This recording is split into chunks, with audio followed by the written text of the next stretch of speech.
Alright guys, welcome to episode number 2 of Mentors Asia Pacific. Today we had, MAP, yep. So today we had James Pasion. We're going to have him talk about what he does and how he might want to mentor the youth of Guam. Talk about some of his projects and where he's going. Welcome James. No, thank you for having me today. Okay, so we're going to jump right in and we're going to talk about a couple things, maybe 5-6 questions. You might have That's good. a secret one that comes up that you don't see in the cart. Love it. Love surprises. Okay, so we'll start with, share one thing that most people might not know about you. One thing for sure people don't know about me is the fact that for all of my life I've never had a traditional 9-to-5 job. After graduating UOG, straight out of that same week I got my business license and just went straight to doing business. And the reason for that is because I knew that I was going to do the regular 9-to-5 job, it would be very hard to quit because it would be comfortable. The 2-week paycheck and benefits and everything would just seep into your mind and say, I don't need to quit this job, I just need to continue to do it. So it would be hard to leave. So I just decided just not even have that in my life, just pursue the business. So that's for sure the number one thing. Another thing is just a side note, people know me more as the guy that made the WiFiOnGuam.com website. So if you've gone on that site, thank you very much. But people don't know that too much. Very recently, I just decided to let it be known that I'm the guy behind the site. Put your hands in the air. And people always wonder who did the site. So now you know. So no 9-to-5 for James. No 9-to-5. Never. He's always just had his own schedule. So we'll jump into that. We'll segue. Sure. So yeah, I'd love to talk about that. what's your story? How do we get to not doing a 9-to-5? How did you get to where you're at today? So talk me from Cool. I love it. graduating and to today. So it really started in 2006, I would say. I got really into personal development and just enrichment. And at the time, the internet was around, so I was looking around different websites with just any information to kind of make your life better.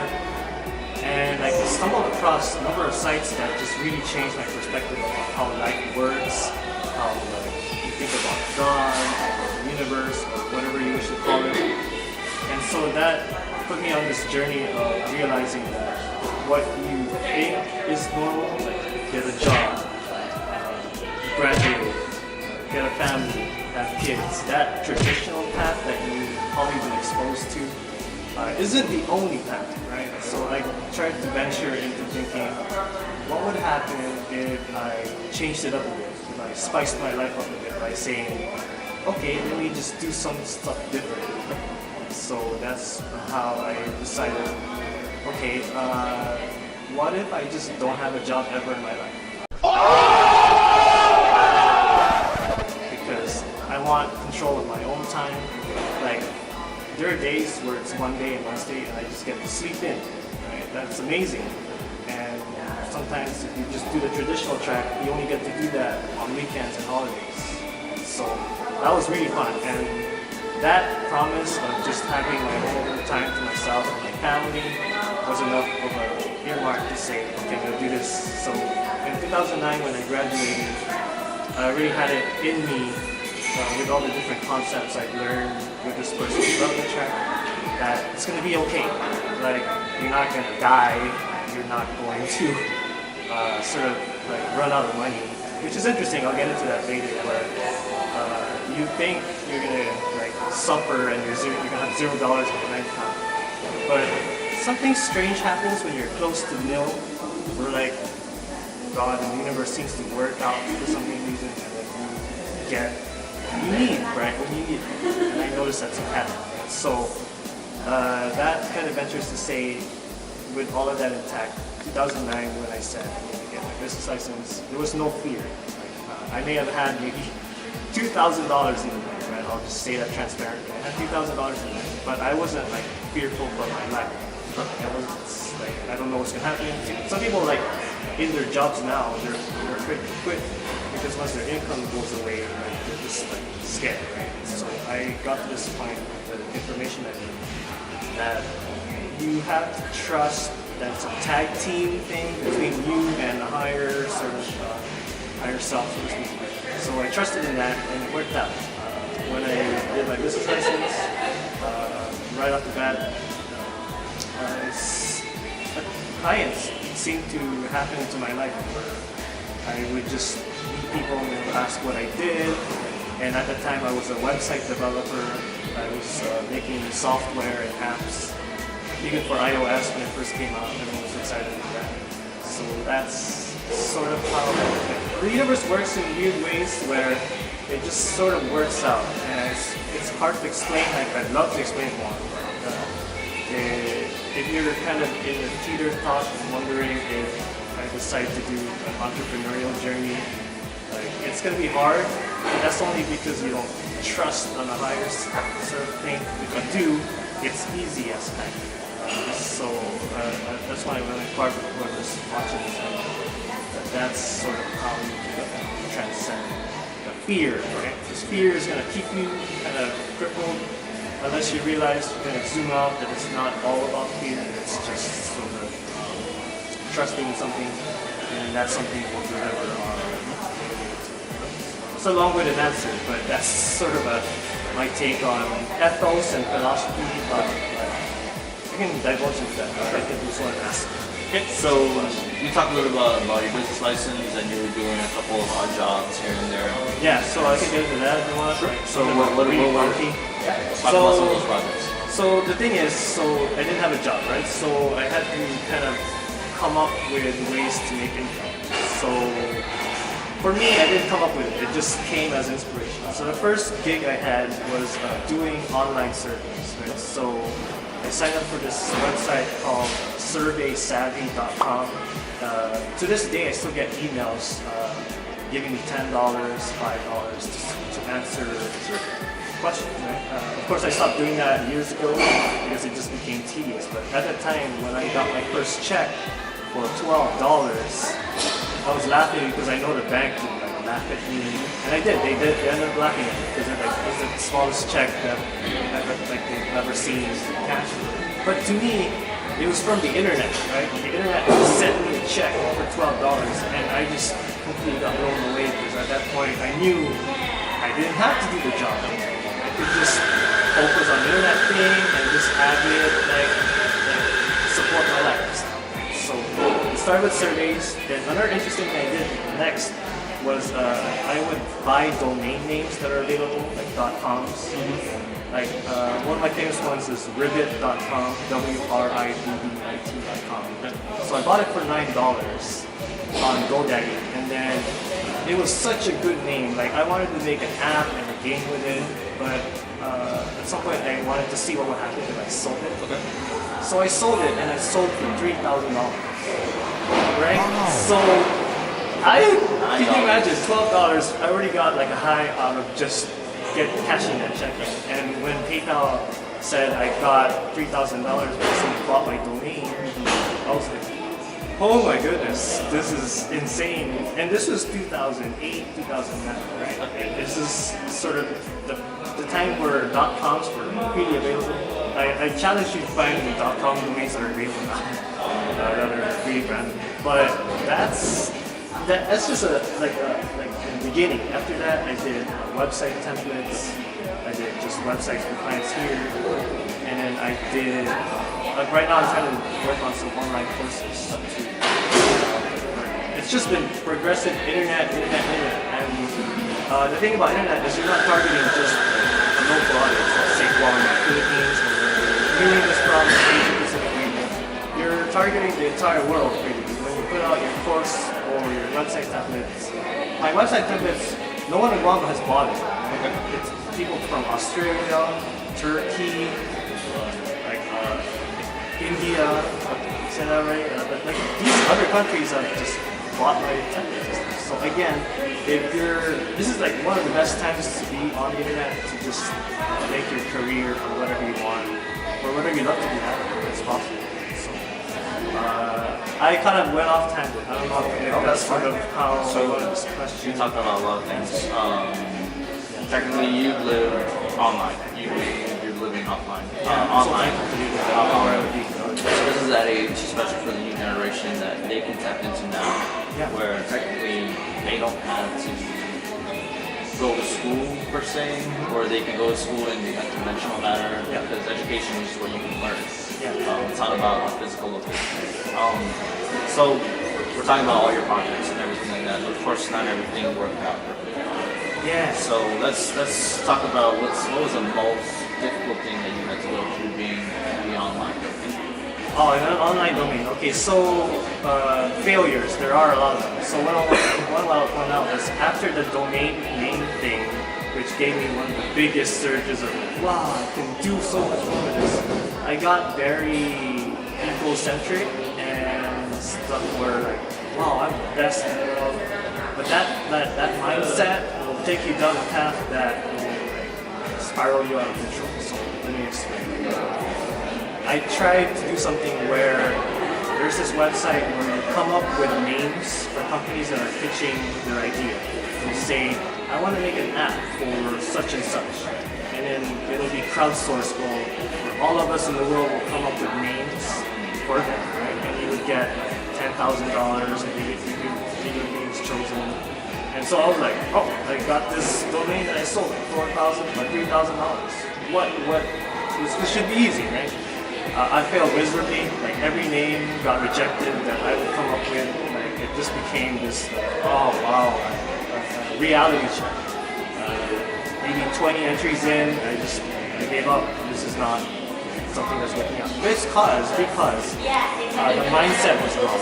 It wasn't about loving them. It was more about how much more money can I make?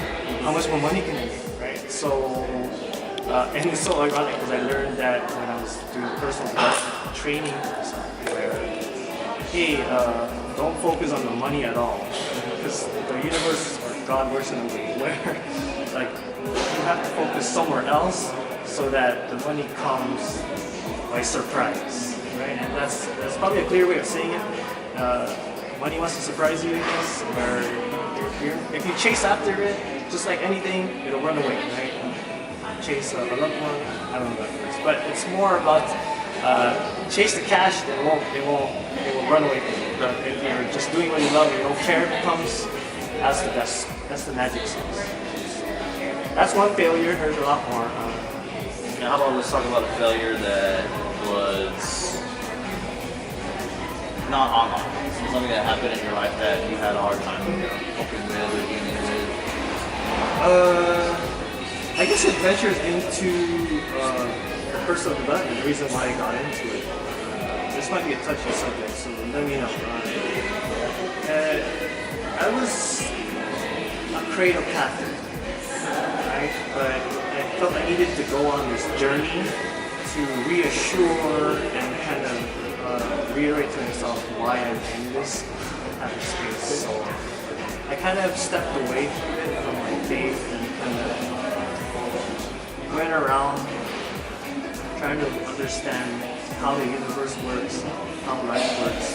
Like for example, like why is it when I'm stressed out, all the stoplights are red, every school bus that is slow goes on the road, all these cars that are slow are on the road, and there's bikers on the road. So, but if I'm calm and I don't need to be anywhere, the lights are green, there's no one on the road, people that are in front of you start to change lanes so you can go even better. It's a pattern that I've noticed, and I feel like the capital sense of me wasn't able to explain it, so I needed to escape that and kind of venture out of that. So fortunately I got a lot of those things answered, and I know so much more about the universe now that I reintegrated it back into Catholicism in the form of Singles for Christ and Couples for Christ. So I'm involved in these organizations that kind of reinvigorated my faith in that sense. But there was a lot of times before that where I was angry and just like my tone of life was down.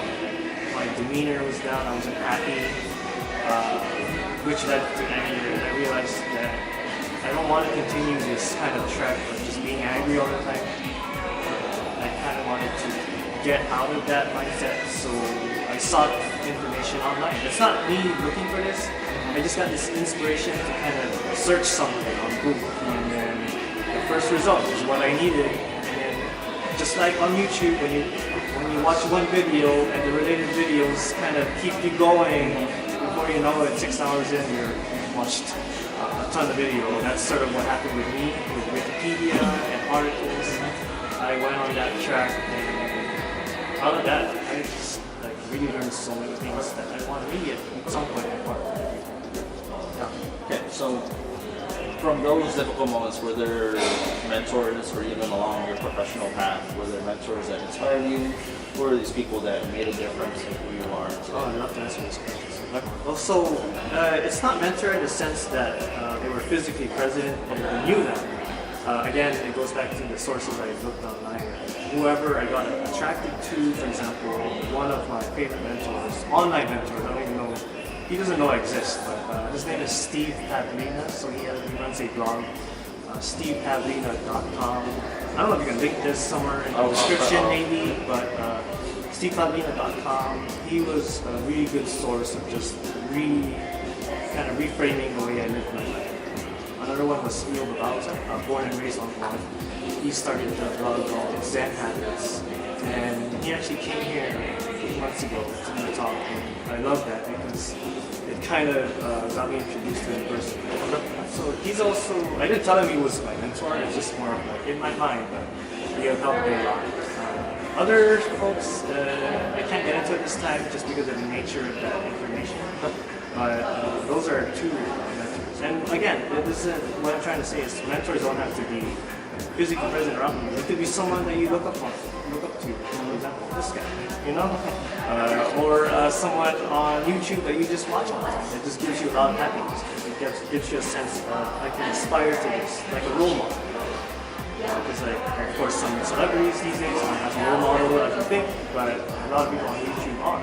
So again, if you gravitate towards that, your mentor can just be this widespread of people you look up to anywhere. It doesn't have to be something physical. It can be to be mom and dad, but it doesn't have to be. Awesome. So mentors don't have to be physical. They inspire you, then you can follow them, especially in this day and age where YouTube is there. You can find online mentors, and they're there to help you. But for you, James, maybe you might want to reach out and actually tell those people that they are your mentors, and it might show you a little something different. Yeah, so I do want to experience something different. So I've always just kept all this information that I know to myself for the longest time. And it's come to this point where when I got exposed to Alvin's work and other people who are trying to be mentors for people, like, okay, at some point the money is great, but you'll miss the sense of purpose. What is my life for, right? And that's sort of what kind of opened me up to be trying this mentor thing. Like, I've had mentors, I just didn't recognize them as mentors until recently. But I kind of want to kind of reach out to anyone that's listening and kind of offer maybe my take and my philosophy on how life works. Just so, let's say you have like negative thinking about how your life is, I can kind of unpart the way I think about life and kind of see if it can change yours.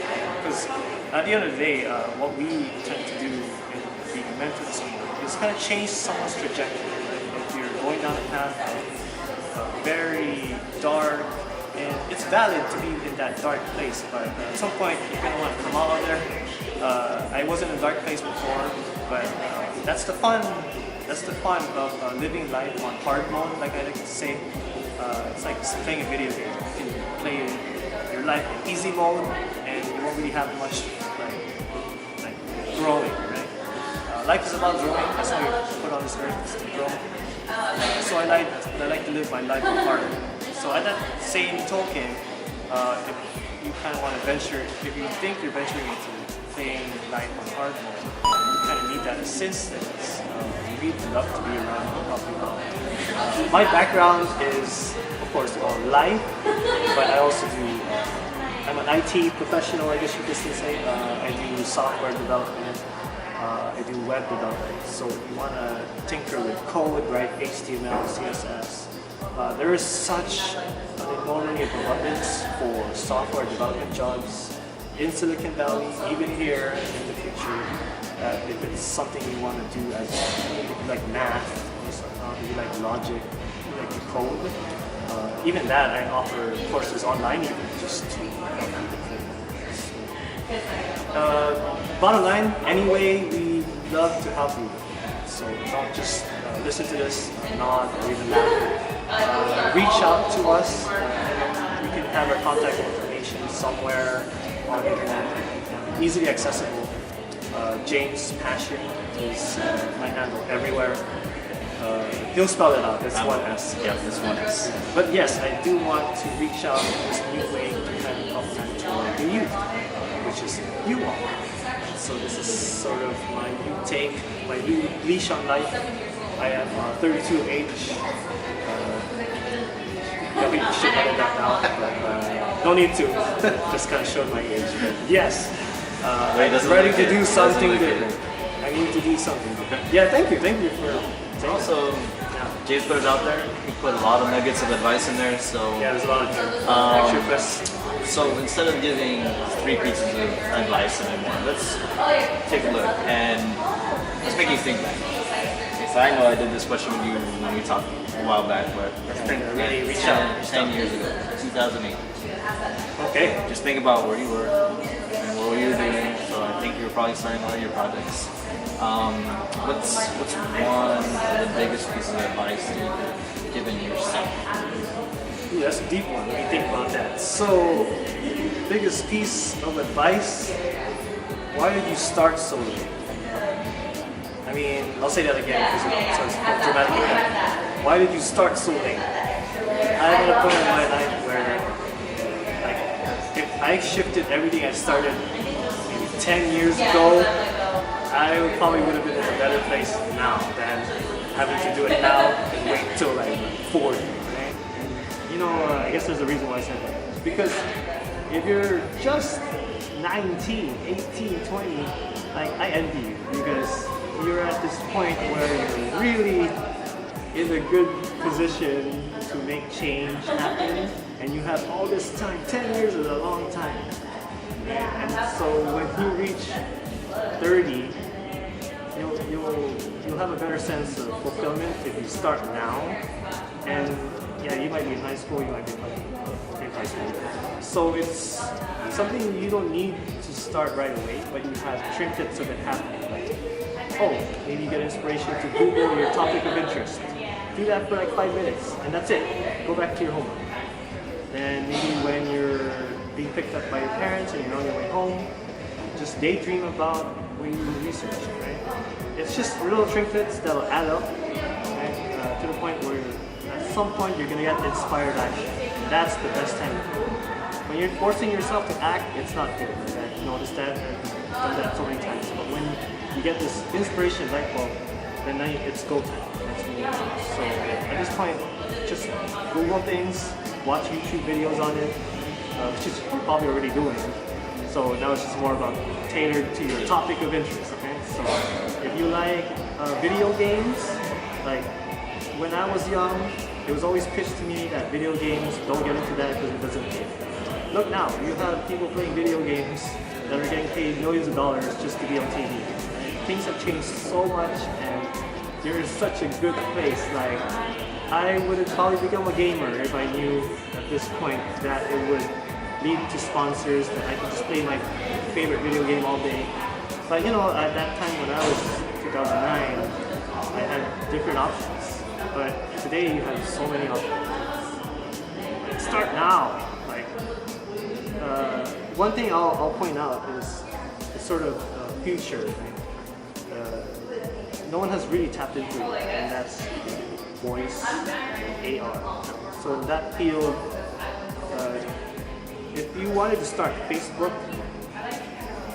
back then, voice and AR is the Facebook of this time, right? People are going to build apps on top of voice, on top of AR, that maybe 10 years later you'll be like, oh, I should have started. But now at this point, I'm telling you, this is sort of like the Facebook now of this time frame. And if you don't catch it, there will be other opportunities, but we won't know what those are. But I'm like clearly telling you these are the two things that will sort of evolve as you're watching the video now. Maybe 5 years from now, it'll be commonplace. Just like how my parents watch YouTube now, or 10 years ago, I couldn't foresee that in my life because I didn't know how they would be able to search things.